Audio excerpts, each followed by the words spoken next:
Hey y'all, Sean here with another video. Now, this video is going to be a little bit special, and what makes it special is that this is a former student of mine, now mentee, and she's going to share her story on how she landed her first deal and got a fat payout of over $31,000 in assignment fees. All right, so if you don't know what assignment fee is, it's actually a payout that you get after you close the deal. She made $31,000 plus on this deal, and she's going to share her story on how she found the property, spoke with the seller, got the property on the contract, and actually closed the deal.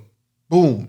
All right, so what makes it even more unique is where she did it from. So she did all of this virtually from the island of Trinidad. This is overseas, y'all. All right, so let's get into the storyline and get into this video. And Jamila, she's gonna take it away for you. All right, so check it out. I'm going to give Jamila the stage right now, and so she could share her experiences, introduce herself to you, and pretty much lay it on the floor so you can be inspired. Not only that, be motivated and know that that first deal, it's on its way. All right. And after she goes, let's just say she's going to probably do a little 15-minute or so. You could ask her questions. If you want to do 10-minute Jamila, they allow them to ask you some questions. We're going to open the floor for that. All right. So Jamila, the floor is yours. The stage is yours. The mic is, I'm just going to mute myself right now. Okay, good night, everyone. As Sean said, my name is Jamila. I'm in Trinidad and Tobago. When I came across wholesaling and I met Sean through Facebook because I had some questions. Initially, I just sent him a direct message on Facebook because I saw, he was doing his thing and I wanted more information. So I'm like, let me ask this guy.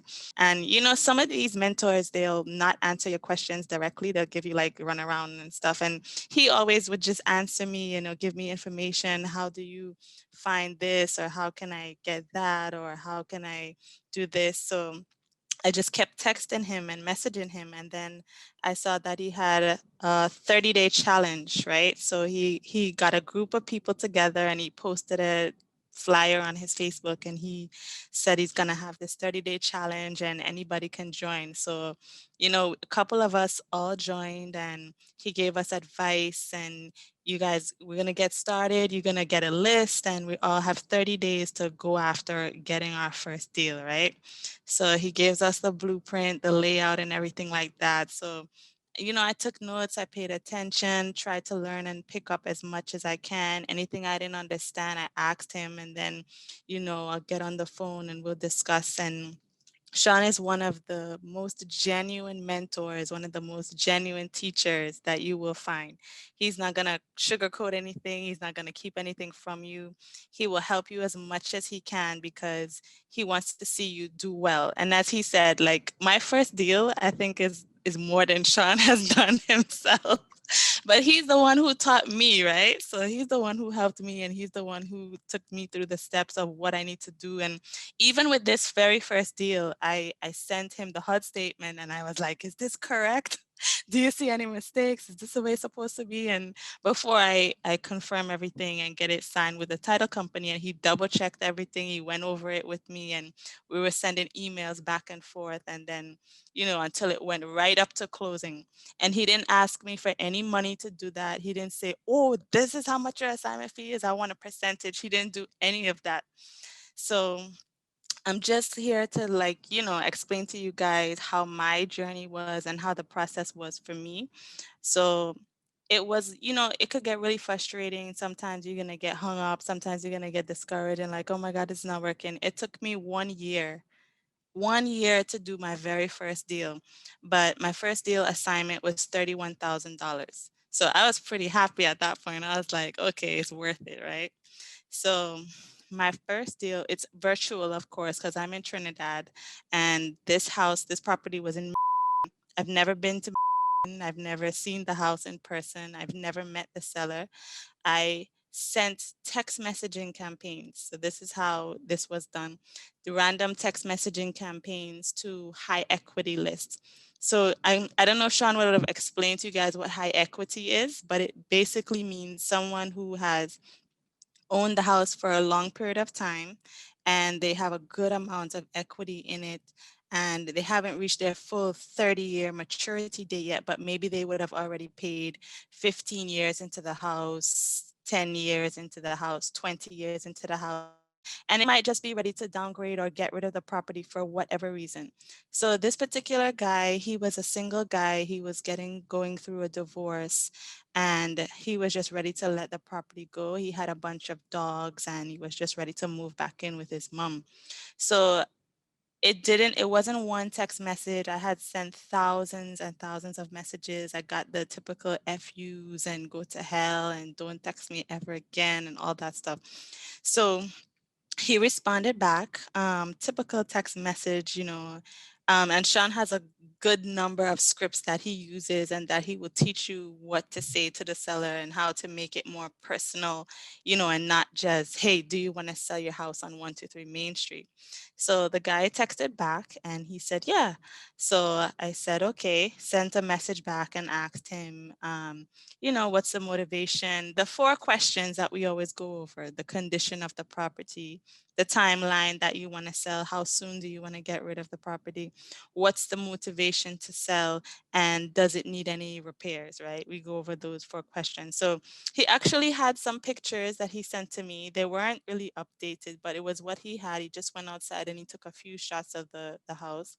So we're having a text message conversation. So I just went on Zillow, punched in the address really quickly, and he gave me a price before I had a chance to even ask him, what's the ballpark figure he's looking for. He said, I'll take X amount for the house. So when I punched it in on Zillow, I saw, oh wow, the house is actually worth a lot more than what he's asking. So I said, well, maybe this could be a good deal. So I said, okay. I still tried to negotiate with him and even tried to talk him down some more, 5,000, 10,000, and he was like, no, that's my final offer. This is what I want for the property. You can take it or leave it, but I'm pretty firm on my price. I think that you can make some money off of it even at this price. So I kind of worked backwards because I had already found my buyer before I found my seller with another deal that I had tried to get sold, and that deal did not go through. I held on to that property for about 3 months and it didn't sell. The price was too high. The house was in a bad neighborhood. And going through my buyers lists, one of the buyers I came across, I offered the house to him and he was like, no, I don't want this property. But if you come across any more, feel free to send them to me and I'll take a look. I like to look for homes in the northern side, and he gave me like specifics that he was looking for, right? The northern side and this zip code, and how I buy houses on the east, and I pay close to retail. So now I had like a checklist of what this guy specifically wanted, and it was months later. So that deal fell through and he didn't want the house that I offered him. So when this one came across, he came to mind right away, and I was like, oh, I might be able to ask this guy if he might be interested in this one. So I sent him an email with the address, and I didn't have very many pictures of the house, right? Because it was just what the seller took from the out. He just went outside and snapped a few shots. It was literally 6 pictures. So I didn't know that he had pets. I didn't know that he had dogs. I didn't know any of that. I didn't know that he was a smoker. So the house had a cigarette odor. And I sent the buyer the address in an email and I said, hey, you think you might be interested in this property? And he said, let me take a look on Monday. So I'm like, oh God, what am I gonna do? How am I gonna set up the meeting for the buyer and the seller to meet each other, right? Because I'm not there and I want to make sure that they don't talk to each other. So now I have to get a little bit creative, right? So I contacted a realtor and I explained to the realtor what I was trying to do. And I made sure that they were investor friendly. I made sure that they knew what wholesaling was. And I explained to them, look, if this deal goes through, we're going to have a long-term relationship and we're going to be working together because you're going to be my boots on the ground. You're already a realtor. So I know you're not going to go to the house dressed in a t-shirt and jeans. He already is going to have a professional look. You already know how to speak to people. You already are familiar with the house viewing and showing and stuff like that. So I said, I need you to be at this house on Monday at 5 o'clock. Can you do that? He was fine. He's like, yeah, sure, got it. And I need you to make sure the buyer doesn't talk to the seller and the seller doesn't talk to the buyer. They can say hi and hello, but there should be no discussion of price. So he was like, okay, I can do it. I can do it. So I still went online and I did my research on the realtor just to make sure that they were actually selling houses and they actually had a good reputation and stuff like that. So the day came and the seller was home, the buyer went to the property, the realtor met him there, and it was maybe 5 or 10 minutes of the buyer leaving the property. He sent me an email with a price back. He said, I'll take it for X amount. And when I did the math of what the seller was asking and what the buyer was offering, it was $31,000 difference. So I was like, I was really shocked. So I said, deal, done, done. So I sent him an email back and I said, let's get the paperwork signed. So now I have to find a title company. So I'm scrambling looking for what title companies I can find in the area that are wholesale friendly, because all title companies are not going to want to work with you and all of them don't understand the process of what we're doing as investors. So I went back to Facebook, and if you're in enough of the wholesaling Facebook groups, you can ask people, you can ask questions, you can call Sean. Do you know of any wholesalers or any wholesaler friendly in title companies in this state? So Sean typically likes to stick to one particular state, but he can point me in the right direction when I need information, right? So I was able to find a investor friendly title company that way. So I called them up. I asked them, are you guys investor friendly title companies? Are you familiar with assignments? Are you familiar with double closes? All of those questions I asked them before I sent over the purchase and sale agreement. So I sent the purchase and sale agreement electronically to the seller. He signed it through DocuSign. Then I sent the other one to the buyer. He also signed it through DocuSign. So now I have two electronic signatures, and I sent it over to the title company. And I explained to them I didn't want the seller to know how much assignment fee I'm making off this house. So then they explained to me that you're gonna have to do two separate statements. You guys are gonna get into this later on when you get into the more advanced stuff. So One second, Jamila. Now, guys, if there are certain keywords that she's dropping in there, key information that you should be having, DocuSign, right? She's talking about, getting in touch with a realtor, right? She did her research, get in touch with a realtor, and just those little words and key phrases and key words and key things that she's doing. These are stuff that you need to know. You need to understand when virtually wholesaling. All right, Jenny. so they explained to me they're gonna have to do a double close. It's also known as a blind HUD. And when you're doing a blind HUD, usually they would take out closing costs on both sides of the transaction. Now, my closing cost was going to be 2,000 on the left side and 2,000 on the right side. That's on Can the you seller explain? side. Okay. On the seller side, I'm agreeing to buy the house for X amount.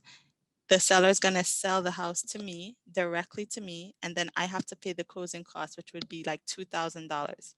So the house is going to temporarily be in my name for like 24 hours. And then I'm going to sell it from my name into the buyer's name. And then I have to pay closing costs on that side. So that's 2,000 deducted here, 2,000 deducted there. So I was like, no, I don't want to do that. That's too much money. But I was so afraid to let my buyer know what the assignment fee was, because on the hood statement it's going to list what your assignment fee was. And I said, if I tell this buyer how much I'm making off this deal, he's going to pull out of the deal. He's going to call the seller. He's going to go directly to the seller and call him and just offer him cash, and I'm going to lose out.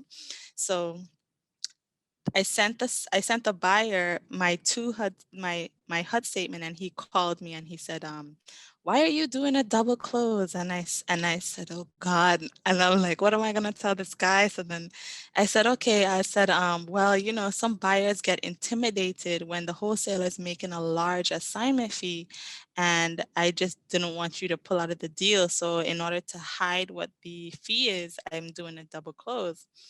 And I was so worried he was just gonna cancel. And he was like, "Why are you worried about that?" He said, "I don't care how much you're making. This is a good deal." He says, "You're bringing me value. And if you keep bringing me properties like this, I don't care if your assignment is 10K, 20K, 30K." He said, "I've signed assignments for 40K before." And he was like, "I'm going to make a chunk of change off this property. So I don't care what your assignment fee is. You don't have to double close. You can just do it the traditional way." So he said, "But I'm curious though, now that I got you on the phone, how much is it?" So I told him it's like 30. He was like, "What?" He was like, "This is your first deal?" And I said, "Yes." And he was like, "Oh," he's like, "Good on you, good on you." He's like, "Now I'm mad I didn't negotiate better. I should have negotiated better." So this guy turned around and sold the house for $80,000 assigned, an $80,000 profit on top of my 30K. And he was able to sell it. He went in and he renovated the kitchens, the floors, he redid the paint, the landscaping in the front. And he told me it didn't need much work. He was like, "This is cosmetic repair. It doesn't need much work. And that's why I'm able to give you this large assignment fee." So at that point I was like, "Okay, yeah." And he actually talked me up. He was like, "Why should you have to pay for bringing me value? You don't need to pay two assignment fees." So it's like, "Okay, good." I'm happy about that. So we were both happy. The seller was happy. Everybody was happy. And we went ahead and closed the deal, and it worked out. It took about 30 days, and there were a little bit of hiccups. Seller had a plane to catch and he couldn't come to closing and all this stuff, but it was okay because the title company said we can sign everything virtually. Everybody doesn't have to come to the office. You can just sign it through this electronic thing, and we can mail you your check or we can deposit it directly to your bank account. So everything worked out in the end, and you know, we were able to get the deal closed. So um Sean, if you want, I could just share screen so I could just show them the statement real quick. Okay, let me allow it. And okay, there you go. Okay, can you guys see? I just Yeah, blocked out the yeah, seller's personal information and of his course. name and the buyer's name and all that. But this is typically what the statement looks like. It shows the sales price of the property. There's always going to be taxes and recording fees and stuff like that that the title company has to charge for transferring the deed and stuff like that. Um, but you guys can see here for yourself. I circled it and I highlighted it for you. And then closing fees have to go to the title agency. So all those fees will get deducted, but it's not a lot of fees, right? It's just like $400. $100 goes to the notary because they're the one who has to verify the seller's ID and all this stuff at closing. And that was it. It was a done deal. So after Mm-hmm. if you guys have any questions or you guys are lost or you have any issues when you get to closing or when you get into the title company stage and all that, you can definitely feel free to ask. After this one, I did a much smaller assignment for around $4,000. And so this house was actually like it was like a real small little wooden house, and the house was only worth $10,000. So I flipped that one for 14,000. And big or small, you're not always gonna get five-figure deals. So you take small ones, you take the small ones with the big ones, and you know do what you can. So that was my second one, and the third one that I did Miss was. Jamila, what is typically your earnest money deposit?